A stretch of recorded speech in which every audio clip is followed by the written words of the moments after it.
Hello friends, welcome to my channel. మీకు కనుక ఈ వీడియో నచ్చినట్లయితే తప్పకుండా లైక్ చేయండి. లక్ష్మి గురించి అరవింద భాస్కర్కి గొప్పగా చెబుతూ, కొంతమంది అంతే భాస్కర్, మనం పనులు చేయొద్దని చెప్పినా వినరు, వాళ్ళకు ఖాళీగా ఉండడం అస్సలు నచ్చదు. మా కోడలు కూడా అంతే, ఎప్పుడు ఏదో ఒక పని చేస్తూనే ఉంటుంది.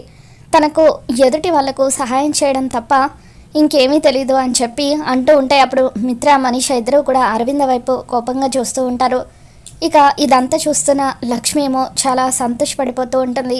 ఇక అక్కడి నుండి వెళ్ళిపోతూ, అత్తయ్య గారు, మిత్ర గారు ఇక్కడికి వచ్చారంటే ఈ ఎస్టేట్ వాళ్ళదే అన్నమాట. నేను ఇంకా ఎక్కువ రోజులు ఇక్కడ ఉండడం మంచిది కాదు. ఈ ఎస్టేట్ వాళ్ళదే కాబట్టి వాళ్ళు అప్పుడప్పుడు ఇక్కడికి వచ్చే అవకాశం ఉంది.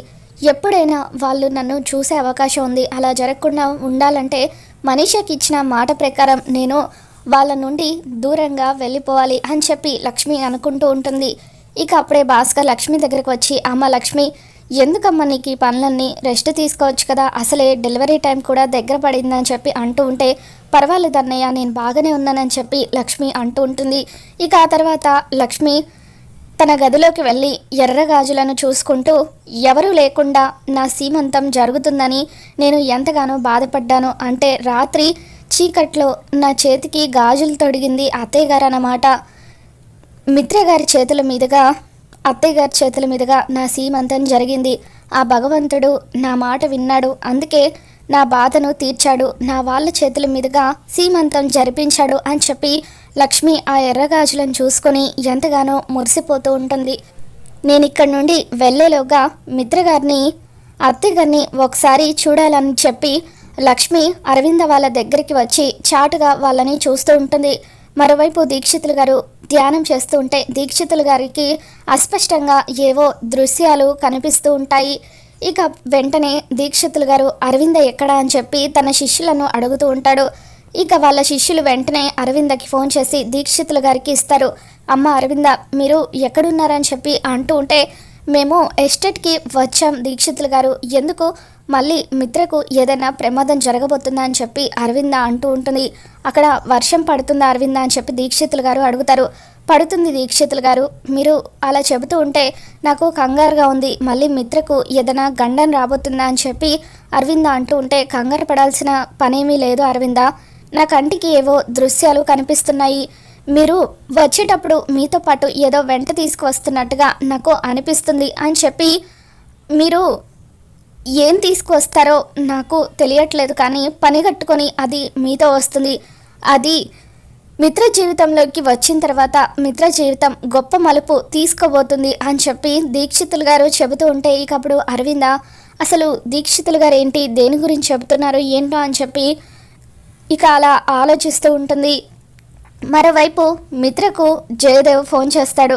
ఇక వెంటనే మిత్రకు జయదేవ్ ఫోన్ చేసి, ఒరే మిత్ర, ప్రవీణ్ మిట్టల్ దగ్గర నుండి మళ్ళీ మన షేర్స్ మన దగ్గరికి వచ్చే ఛాన్స్ దొరికిందిరా, ఆ ప్రవీణ్ మిట్టల్ ఏదో కేసులో ఇరుక్కున్నాడట, ఇదే మంచి సమయం, ఎలాగైనా సరే ఆ షేర్స్ని మళ్ళీ మనం లాగేసుకుందామని చెప్పి షేర్ హోల్డర్స్ అందరూ కూడా మనకే సపోర్ట్గా ఉన్నారు, మీరు వెంటనే బయలుదేరి వైజాగ్కి రావాలని చెప్పి జయదేవ్ అంటూ ఉంటే, ఇక అప్పుడు మిత్ర, ఆ లక్ష్మి చేసిన మోసం వల్ల ఇప్పుడు మనం ఆ ప్రవీణ్ మిట్టల్ చుట్టూ తిరగాల్సి వచ్చిన పరిస్థితి వచ్చిందని చెప్పి అంటూ ఉంటే, జరిగిపోయిన వాటి గురించి ఇప్పుడు ఎందుకు మిత్ర, త్వరగా మీరు వైజాగ్కి బయలుదేరి రండి అని చెప్పి జయదేవ్ అంటూ ఉంటే, ఓకే డాడ్, మేము వెంటనే బయలుదేరి వస్తామని చెప్పి మిత్ర అరవింద దగ్గరికి వెళ్ళి, మామ్, మనం అర్జెంటుగా వైజాగ్కి బయలుదేరి వెళ్ళాలని చెప్పి మిత్ర అంటూ ఉంటాడు. ఇక అప్పుడు అరవింద, ఇదేంటి అచ్చం దీక్షితులు గారు చెప్పినట్టుగానే జరుగుతుంది, మేము కొద్ది రోజులు ఇక్కడ ఉందామని వస్తే అనుకోకుండా వైజాగ్ వెళ్ళాల్సిన పరిస్థితి ఏర్పడింది ఏంటని చెప్పి అరవింద అనుకుంటూ ఉంటుంది. మామ్, ఇప్పుడు ఆలోచించడానికి అంత టైం లేదు మామ్, త్వరగా నువ్వు కూడా రెడీ అవ్వు, ఆ ప్రవీణ్ మిట్టల్ ఏదో ప్రాబ్లంలో ఇరుక్కున్నాడట, ఇప్పుడే మనం మన షేర్స్ని దక్కించుకోవడానికి కరెక్ట్ సమయం అని చెప్పి డాడ్ ఫోన్ చేశారు అని చెప్పి మిత్ర అంటూ ఉంటాడు. ఇక అలా మిత్ర బట్టలు సర్దుకుంటూ ఉంటే అరవిందని మిత్రని చూస్తూ లక్ష్మి ఎంతగానో బాధపడిపోతూ ఉంటుంది.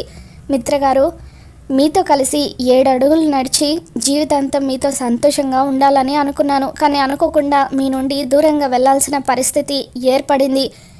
మీకు దూరంగా వెళ్ళలేక మీ జ్ఞాపకాలను నా గుండెల్లో భారంగా మొయ్యలేక నేను నరకం అనుభవిస్తున్నాను. మీకు దూరంగా బతకడం చాలా కష్టంగా ఉంది మిత్రగారు అని చెప్పి లక్ష్మి ఎంతగానో ఏడుస్తూ ఉంటుంది. ఇక అలా వాళ్ళిద్దరూ కూడా రెడీ అవుతూ ఉంటే అసలు అత్తయ్య గారు మిత్రగారు ఏంటి నా గురించి ఆలోచించను కూడా ఆలోచించట్లేదు, నేను తప్పిపోయాను అనుకుంటున్నారా లేదంటే నేను చచ్చిపోయాను అనుకుంటున్నారా అని చెప్పి లక్ష్మి అనుకుంటూ ఉంటుంది. ఇక బాగా గాలి వీస్తూ ఉంటే అప్పుడు భాస్కర్ అరవింద వాళ్ళ దగ్గరకు వచ్చి అమ్మగారు మీరు ఇప్పుడే బయలుదేరాలా, రేపు బయలుదేరొచ్చు కదా, అసలే స్ట్రీట్ లైట్స్ కూడా ఉండవు, గాలి కూడా బాగా వీస్తుంది, పైగా ఘాట్ రోడ్ కదా అని చెప్పి అంటూ ఉంటే ఇక అప్పుడు మిత్ర ఏం పర్వాలేదు భాస్కర్, మేము ఇప్పుడే అర్జెంటుగా వెళ్ళాలి అని చెప్పి అంటూ ఉంటాడు. ఇంతలో చీకటి కూడా పడుతుంది. సార్ ఒక్కసారి ఆలోచించండి సార్, రేపు ఉదయం వెళ్ళొచ్చు కదా అని చెప్పి భాస్కర్ అంటూ ఉంటే లేదు భాస్కర్ పర్వాలేదు, మేము ఇప్పుడే అర్జెంటుగా బయలుదేరి వెళ్ళాలని చెప్పి అలా మిత్ర అంటూ ఉంటే ఇక ఇంతలో లక్ష్మి పాల గ్లాస్ని కింద పడేసి నొప్పులతో అరుస్తూ ఉంటుంది. భాస్కర్ పరిగెత్తుకుంటూ లక్ష్మి దగ్గరికి వస్తాడు. అమ్మ లక్ష్మి ఏమైందమ్మా అని చెప్పి అడుగుతూ ఉంటే నొప్పులు వస్తున్నాయి అన్నయ్య అని చెప్పి లక్ష్మి అంటూ ఉంటుంది. నేను బయట ఏదైనా వెహికల్ ఉందేమో చూసి వస్తానని చెప్పి భాస్కర్ బయటకు వస్తాడు. ఇక అప్పుడు అరవింద ఏమైంది భాస్కర్ అని చెప్పి అంటూ ఉంటే మా చెల్లికి నొప్పులు మొదలయ్యాయి అని చెప్పి భాస్కర్ అంటూ ఉంటాడు. సరే అయితే ఇక్కడ వెహికల్స్ కూడా దొరకవు కదా, మా వెహికల్లో హాస్పిటల్కి తీసుకువెళ్దాం పద భాస్కర్, ఎలాగో మేము కూడా వైజాగ్ బయలుదేరి వెళ్తున్నాం కదా అని చెప్పి అంటూ ఉంటే అలాగే అమ్మగారు అని చెప్పి భాస్కర్ లక్ష్మి దగ్గరికి వచ్చి అమ్మ లక్ష్మి చిన్నయ్య గారు ఆయన బండిలో నిన్ను హాస్పిటల్కి తీసుకువెళ్తానన్నారు రామ్మ అని చెప్పి అంటూ ఉంటే ఇప్పుడు కనుక మిత్రగారు అరవింద అత్తయ్య నన్ను చూస్తే ప్రమాదం అని చెప్పి వద్దులే అన్నయ్య, నాకు నార్మల్ డెలివరీ అయ్యేలా ఉంది అని చెప్పి లక్ష్మి అంటూ ఉంటుంది.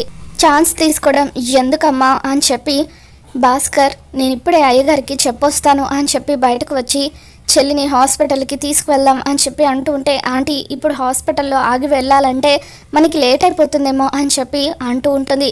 ఇక అప్పుడు అరవింద మిత్ర ఇద్దరు కూడా లేట్ అయితే అయిందిలే సాయం చేయొద్దామని చెప్పి ఇక అలా లక్ష్మిని కారులో కూర్చోబెడతారు. లక్ష్మి తన మొహం కనిపించకుండా చీర కొంగుని మొహానికి అడ్డం పెట్టుకుంటుంది.